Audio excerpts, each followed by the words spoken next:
Hello बच्चों, let's say the given question. The question says an object falls from a height of 10 meter above the ground. After striking the ground, it loses 50% of its kinetic energy.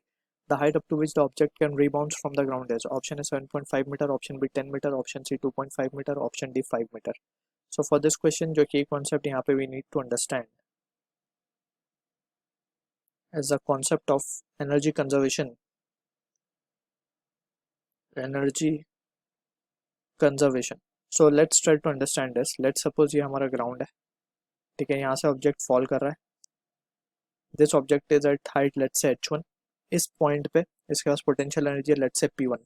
जब ये object strike करेगा तो इसके पास जो ये potential energy p1 है that will get converted into kinetic energy k1.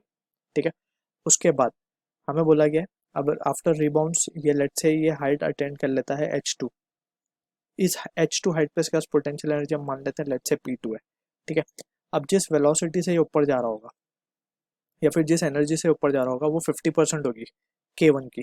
तो हम यहाँ पे लिखेंगे इसको लेट्स से ये k2 एनर्जी से ऊपर जा रहा है and k2 over here is nothing but it is half of k1.